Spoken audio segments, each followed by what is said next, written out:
Hi everybody. Um, okay, or normally we give it just a couple of minutes just to kind of let people join.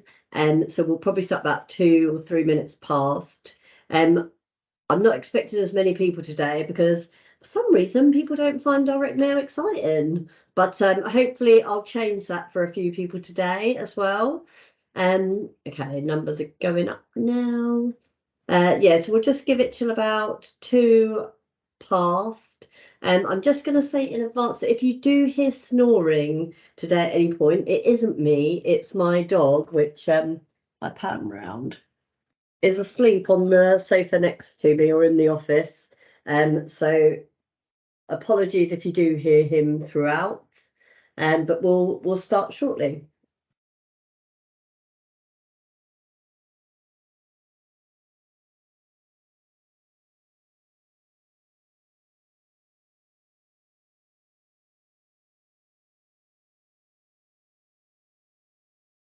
Just for those who haven't been to one of these previously, at the top of the bar on your Teams, there is a Q&A, which if you click on will open up at the right-hand side of your screen.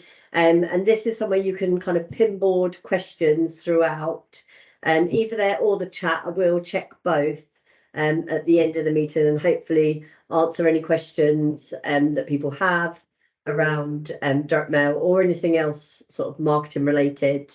Happy to kind of give some insight on too. Okay, we're up to. Okay, we'll just give it 30 more seconds. Just to allow people that may have got caught up on the phones.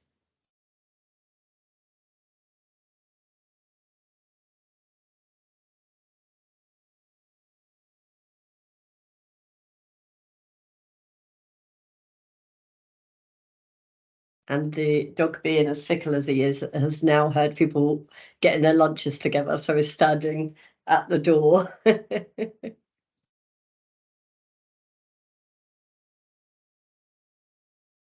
Okay, so once again, just a reminder, if you use the Q&A or the chat throughout to pinboard questions, and then what I'll do at the end of the session, we have a bit of a Q&A that I'll be able to run through. The presentation, it's not death by PowerPoint, I promise. Normally lasts about half an hour to 40 minutes, depending on kind of how quickly I can sort of rattle through. And then we have like a bit of an open Q&A session for people at the end. I have got some dates for January, which I'll share with everybody. And that's the subjects are based on kind of like the feedback we've had from people. But if there are any other subjects that you'd like us to cover, even if it's something really practical, like using a system or, I don't know, like we did one on AI and using that to write social media. If people wanted us to go in more detail about something in particular, we're happy to look at that as well. Okay, so we'll make a start now. So direct mail we'll be talking about today. Tends to be within kind of most sectors not viewed as something that's really exciting, but hopefully after today and when we've kind of discussed all of the points around it, hopefully we'll ignite a bit more enthusiasm for you all, looking at different ways of how you can use it. So I've called it the ninja of communications, and as we go through the presentation, hopefully that'll make a bit more sense. Okay, so those who don't know me that are new to these webinars, I promise you I'm not trying to sell throughout or anything like that, but I have to give at least a couple of shameless plugs. So Katie Horn, I've been working in marketing for over 20 years, specialising in recruitment for probably about the last 9 or 10 years now, and we offer a fractional marketing director service. So we help people plan, we help them execute their marketing effectively. So if you want to speak to me after, more than welcome. Okay, okay. So why is, that's not the right slide. Okay, why is direct mail important, or why is looking at communication throughout your business and how you speak to your customers or candidates important. So if we look at something like this, so on average, professionals like us receive about 126 business emails a day. 40 of them are sales, 40% of those are sales focused. So during the day, people's inboxes, especially now, are getting more and more clogged up. With around almost half the emails that you're receiving with people trying to sell something to you. So you can see already what you're kind of competing against if you're just purely using email to communicate with people. Some other stats, and anyone that's watched one of these before will know I love a stat. So I'm trying to sort of just give you a bit of a picture of how much we're communicated to in our working day. So on average, we receive about 76% of SMS, 76 SMS messages, and we spend about 2.5 hours being sold to on the TV. We normally get about, on average, around 95 sales messages delivered to us through various mediums throughout the day. But if we start to look at like the other side of that, and things like direct mail, people now, I don't know if you may well agree with this personally, but people tend to only receive now bills through the post. And direct mail has kind of taken a big decline because everybody's looking to do everything online. And so actually, if you're looking for something to get in front of people that stands out from those clogged inboxes, from them clogged WhatsApp groups, from them clogged SMS messages, then maybe direct mail is a way to look at that, and a different way to kind of get in front of people or bypass the kind of busy mailboxes. And another thing that I thought was really interesting, which obviously we've seen a massive increase in, is like the amount of time that people are used to spending on video calls. So about 3 hours a day a manager now spends on average looking at video calls. So again, if you're trying to differentiate yourself, I'd start to look at like what areas people aren't really being kind of sold to constantly, or where are they kind of where's the gaps in their day. And then if you look at like the next thing is phone calls, people only receive about an average of 8 phone calls a day.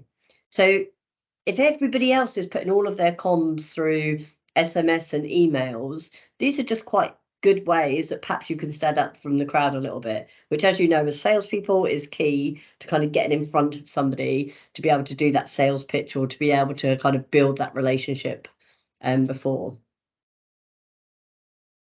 Okay, some of the common misconceptions when it comes to direct mail is that it is too costly.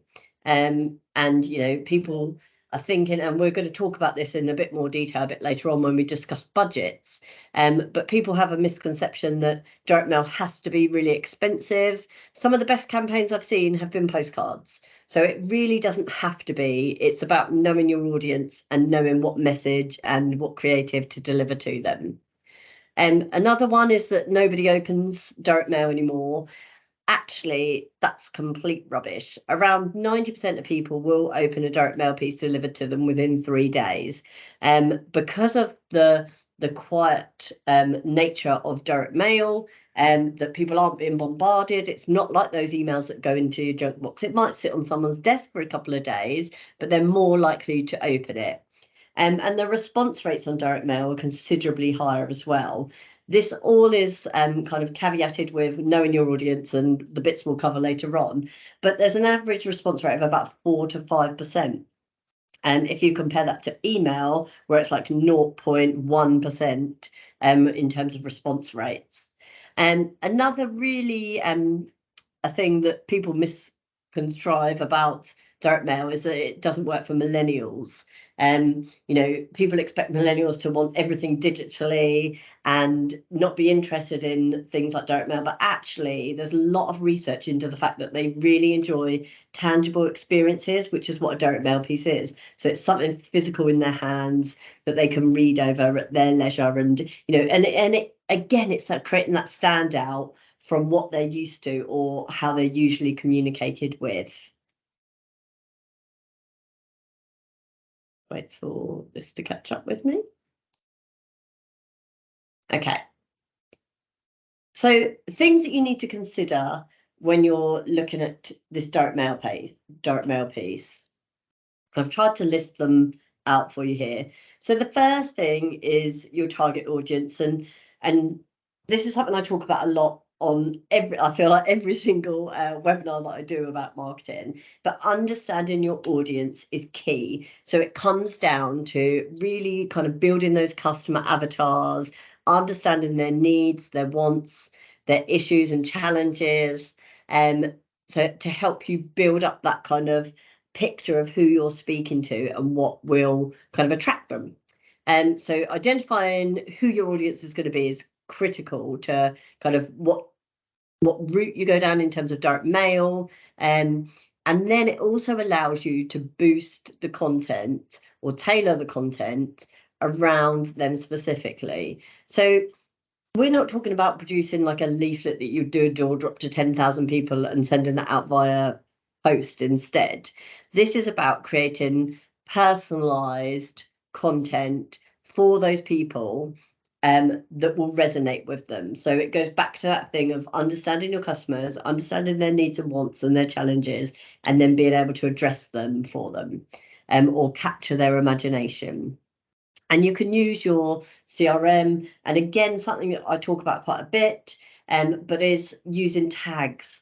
So, when you're building a database, in an ideal world, we'd all start from scratch, and you'd have a marketing person like me working in your business, and we'd go, right, okay, in the future, we're going to do X, Y, and Z. So we need to start tagging and make it part of our business processes now that we're going to tag all of these people in this way, because in 5 years' time, we're going to want to send a direct mail piece to these people. The reality probably isn't like that. So it might be that we need to start to think about and kind of divergent slightly, but we need to start to think about how we can tag the data that we have to allow us to segment it in the best possible way. And perhaps there's even a session that I need to do on that around data segmentation, because I think this is something that you need to plan for, you need to execute in your business, and then because of it's not necessarily you doing all of the data input, you need to make it part of the process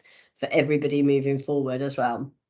So creating or finding your target audience, using the tags, and there's, some of the CRMs are brilliant for this. You can search for things like the date a contractor is coming to an end, and then do a direct mail piece, say, that landed on, it was posted out to them 6 months before to ask them if they'd be interested in extending their contracts, or, it's kind of looking at like what data you have and what segmentations you can create, and then whether that would give you an ROI. So understanding your demographics and psychographics is key to your customers, utilizing your CRM, but also doing, market research if you need to, finding data elsewhere, tailoring your messages to that audience specifically is going to be key. And then I've put their timings as well. So if you know your customers, you'll know that there are certain times of the year. Perhaps they work on seasonal cycles. Perhaps they, shut down over Christmas. So there's no point sending anything out to them then. And perhaps there's a key kind of point where they set their budgets in the year. So working back from that. So it's all about understanding who your customers are and the kind of key trigger points for them, and where and when these messages would be delivered best. And that goes for all your marketing, not just direct mail. Come on. Okay. And then we come on to the kind of creative element and messaging element. So things like, really colourful visuals can boost response rates, eye-catching designs, key messages, making it really simple to understand, making it easy to read, and making sure that the content resonates with your audience, all contribute to the fact whether somebody's going to A, open that direct mail piece, and B, kind of take that action off the back of it. So think about the colours, the layers, the imagery, creating messages that are clear and compelling. And then it's about balancing information with creativity. I've seen some fantastic direct mail pieces over the years, but they've lacked any information that goes with them, or vice versa. They're so content heavy. A letter that's double-sided information is probably not going to be digested. So I think understanding who your customers are and how they would digest that information will help you look at that creative piece and understand what it is that you're trying to kind of get across to them, how quickly or how lengthily you can be in your messaging, which will help you. And then the last thing that you need to consider, or one of the last things, is the call to action and the follow-up strategy. This is where, and I've talked about this in our Aligning Sales and Marketing webinar. So if you haven't watched that one, it is on that same landing page if you want to go back and watch it. But having that follow-up piece ready is key to anything. You know, you could send out the best direct mail piece in the world, you could have all the call to actions on it, but you also need to make that effort from a sales perspective to do those follow-ups correctly. So, you know, if your call to action is for them to call a number, you know, there is no harm in you also making that call to them. If your call to action is for them to visit a website, how are you tracking that? Are you using QR codes? Like, what are you doing to help you track it so you can kind of put people above or flag when people put above the parapets? So making those are like really hot leads. So this person's taken action off the back of this direct mail piece. Somebody needs to get on the phone to them now. But also looking at, like, you know, the other people that it's sent to, have you got follow-up funnels set up ready? Are you sharing other valued content? What are you doing to continue that relationship building with them pieces that people that don't take immediate action? And you know, some of the best direct mail pieces, you might start only seeing a return on investment 3 months after it's delivered. It might be 6 months. It could be something that sits on someone's desk for a year and then gives you a return on investment. So you've got to think about and understand who your customers are and what them call to actions are for that.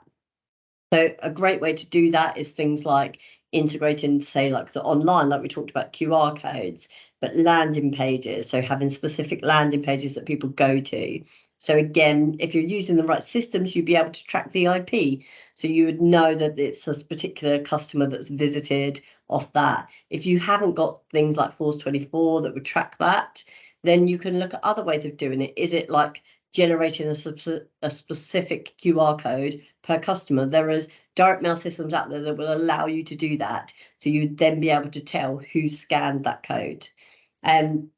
So a proper follow-up sales will improve your conversion rates by up to 70%. And then obviously that consistency of following up and nurturing those leads is going to lead to a better return on investment. Okay. When it comes to budget, this is always a bit of a hard question.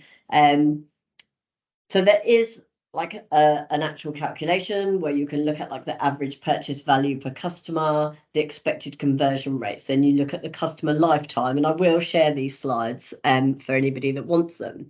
You then look at like what the marketing spend, so you can work out what the return on investment would potentially be, to work out if that investment is worth that return. The way that a lot of people do it, and just to really simplify it, is to think that, you know, if you're sending it to 100 people and you've got a response rate of, say, 10%, and it's costing you £100, does that qualify? If you were to receive one customer off the back of that spend, would that customer pay for that and more?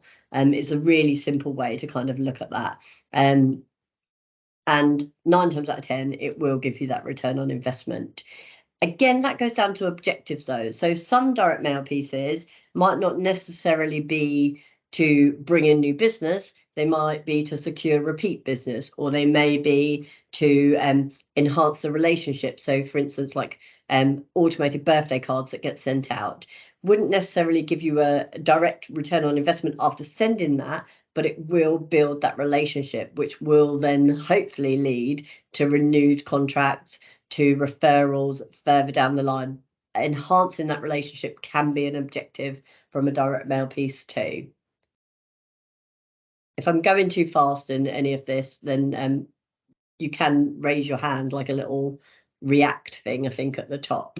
Okay, but be creative. And I say this with the best will.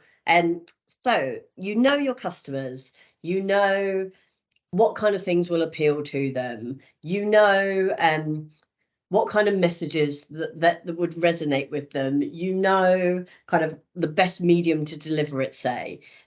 So then we can start to look at, and I've included a case study in here from a recent direct mail piece, and I realized after I've done this that I think I used Circle as a case study last time, so they just happened to have done a recent direct mail piece, hence them being in here. I'll try and make sure that I use somebody different next time. Okay, so let's look at this case study of direct mail. So we were given the objective of, or we came up with, it was about creating a communications piece to deliver to engineering managers and manufacturing plants.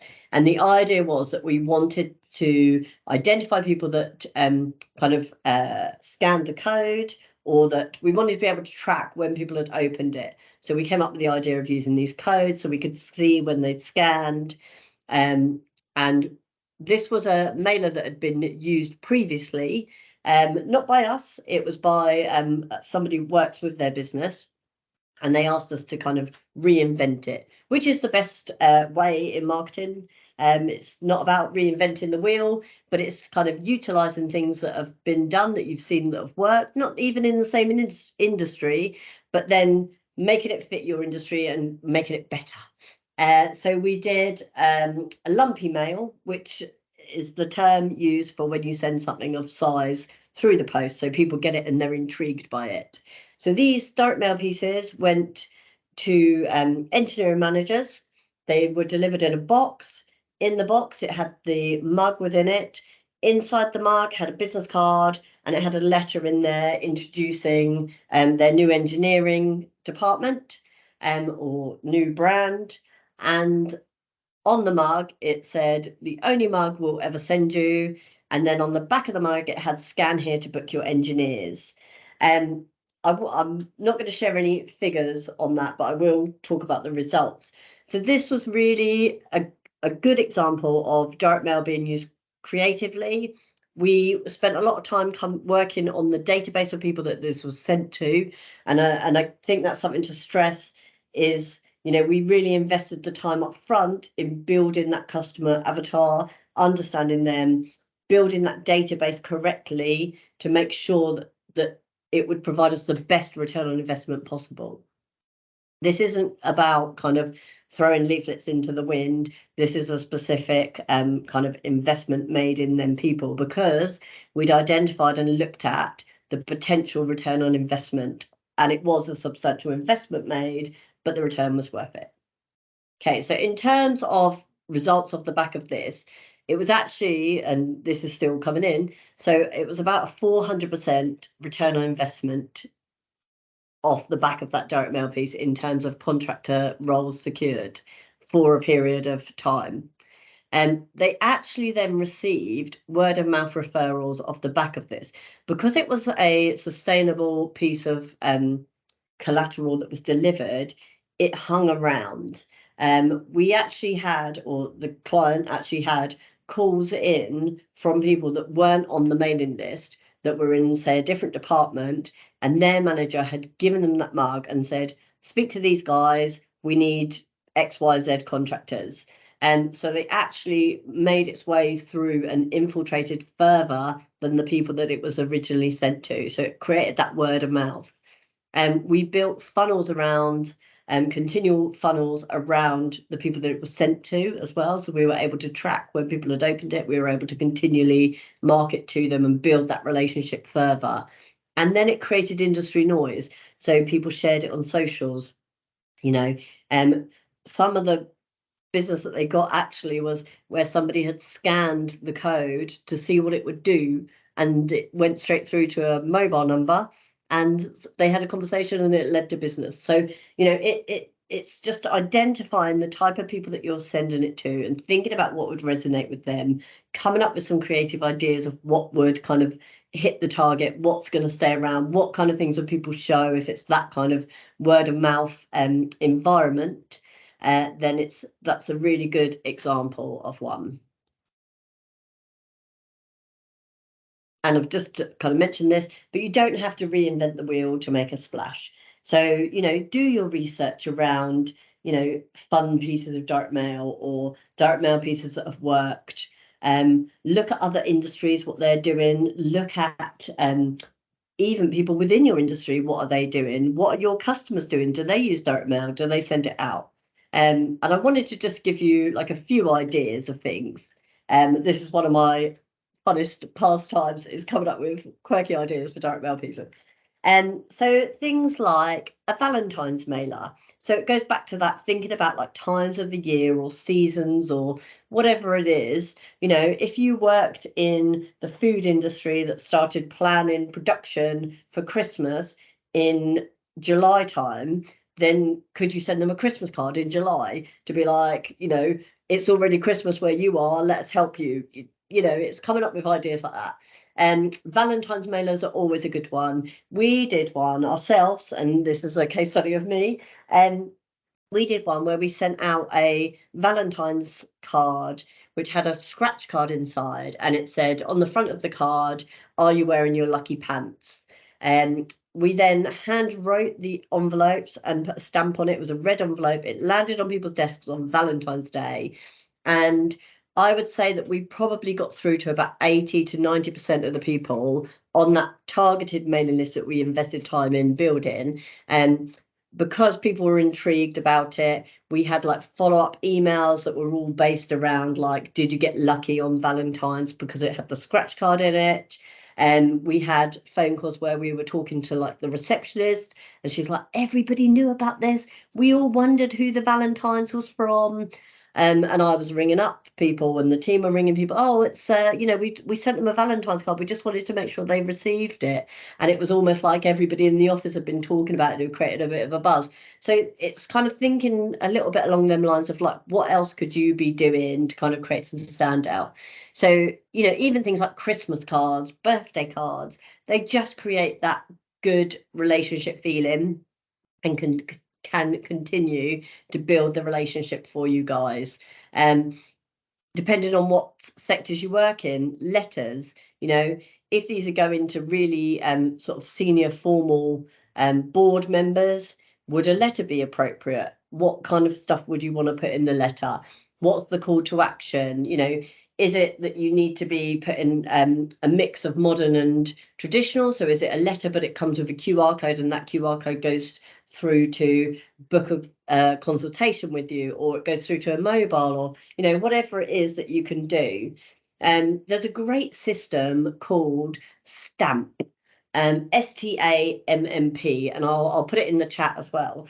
But it's an online direct mail platform, and you can send letters, postcards, and Christmas, like greetings cards through this. And it's about, I think if you send over 100, it's about 75p per mailer, but there's no minimum cost on it as well, and you can add all your templates to it. So you, like, at the worst case, you could use direct mail to send out a postcard to new starters that you've just placed, so it landed on their door like on the day that they start their new role, saying good luck in your new job. And you could use Stamp to do that and just use it on a weekly basis, and it's going to cost you what, 20 quid or something, in an ideal world if you had that many starters. But that's just a really nice simple system that people can use to kind of kickstart some of this direct mails. Gifts are a nice one. Everybody loves receiving a gift. Everybody always looks for that what's in it for me. So, you know, if you've got really high ticket clients that you're looking to enhance and kind of land and expand, is there something that you could send that would resonate with them? And then it does come down to that like high value, excuse me, ticket. And then these are just 3 pieces that I saw that I just thought were really clever. So the first one was around the blood, and it was like a fake kind of plasma blood delivered. And my thought was just more around like, if you're working in, say, like pharma industry or medical, would that resonate with the people that you would send it to? Like, how unusual would that be? Is it the kind of thing that people would talk about in the office? You know, the same with that Keener's mustard. I really liked that idea. of that one. These are all ones that other people have done. This isn't ideas from me, but the Keenest mustard thing, you know, again, it's just that quirky thing. Like if you received that box, it's the kind of thing you'd talk about, you'd show people, you know, and it really nicely, really simple, that one, really simple branding.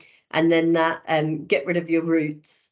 I just really liked that one for the look of it and how quirky, like, and it probably was really cost effective. It's just a die cut kind of direct mail piece. So yeah, so it doesn't have to be really expensive. You know, you can spend up to sort of £50 on a mailer if you wanted, but only if you've really invested in making sure that it's going to the right people would I ever say spend more on them high tickets. So either really good existing clients or people that you've really researched and kind of, you know, that, you know, if you said to me, I've got 10 people that I want to work with next year, here's my list of 10, and they're all going to be worth X, Y, and Z, that's when I'd start looking at something like this to go, okay, what can we do to really like stand out? You know, it might be sending them something really extreme. I read one about an accountant who sent out scrumpled up letters in the post to people. And so it would arrive in a jiffy bag and it would be a scrumpled up letter. And when you opened it up, it said, I thought I'd save you the job. I know most kind of sales messages go straight in the bin. So this is pre-scrumpled. But if you wanted to speak about your accounts and change it over, like perhaps we could be of value. You know, it's kind of ideas like that that I really love and I see all the time. And I just think, oh, how could I use that? What could I do? And how can I turn that into something like, obviously from my perspective, I think from my clients and how they could use it. But like you guys, you're doing your marketing, and so it's kind of always looking at like what's going on, and looking on like some of the, even like LinkedIn, there's direct mail groups in there. Speak to your printers, ask them what they've been doing lately. Have they done any unusual mailers?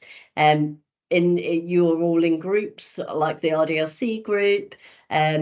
You can put into your WhatsApp groups, or if you're a member of somewhere else, then you can put it into there to be like, what have people tried? What's worked? Have you kind of got any tips or hints for me? And so that's always a really good one to look at.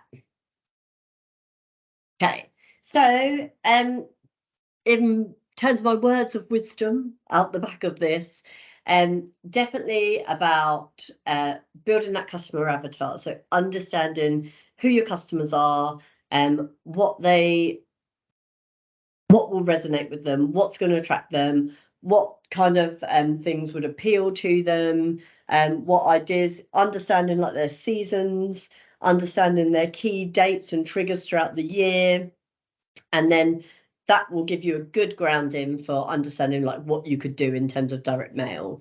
I've set up there brainstorm ideas with the whole team, and we do this quite often in here, and I'll even just talk to like people I know, or you know, like your family members, or you know, and some of the best ideas come from stuff like that, and just kind of bringing everybody in, because I think the quirk, you know, even somebody that would come up with a ridiculously quirky idea, you might not necessarily do that, but there may be a different way that you can take that idea and turn it into something. So involve as many people as you can, and then people feel involved in it as well. I'm a big fan with marketing to get everybody involved, because then they'll buy into it. They're more likely to make those follow-up sales calls and feel a bit more kind of behind it.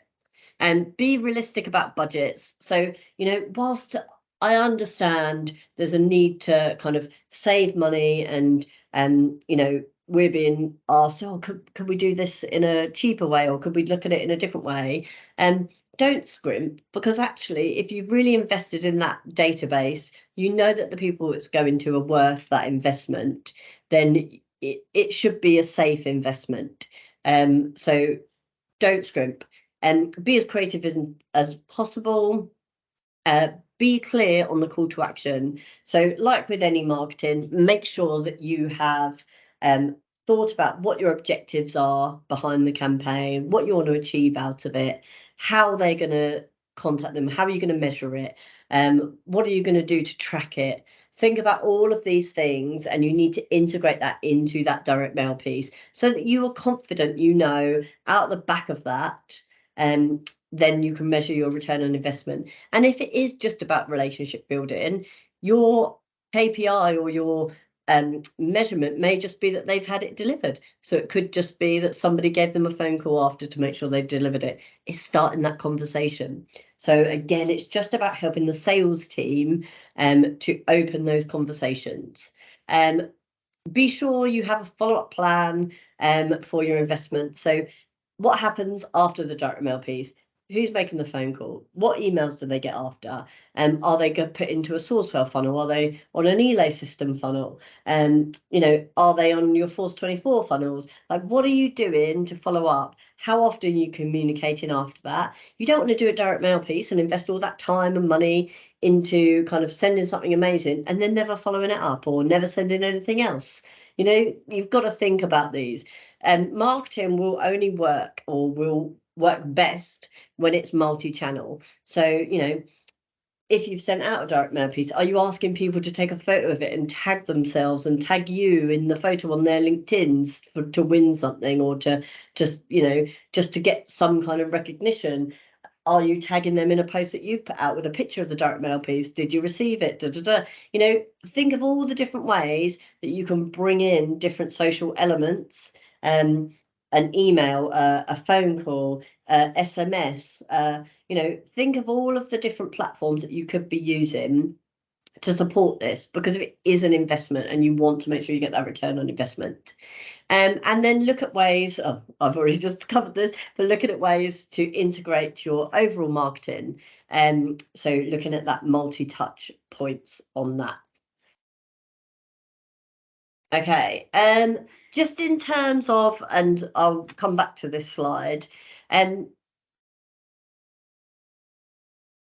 me go. Oh, shameless plug. I did promise you, this isn't me harping on again about sales, but if anybody does need support in terms of planning their marketing, we also offer a marketing mentor service where we can work with your marketing team in-house, and we offer fractional marketing director, which is where we work with you at board level to help strategize and then execute your marketing.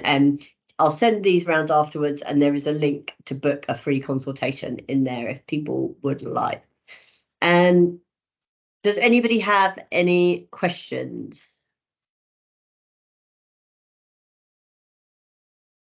I'm just going to check in the chat.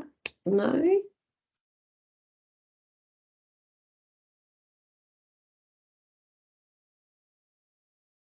Okay.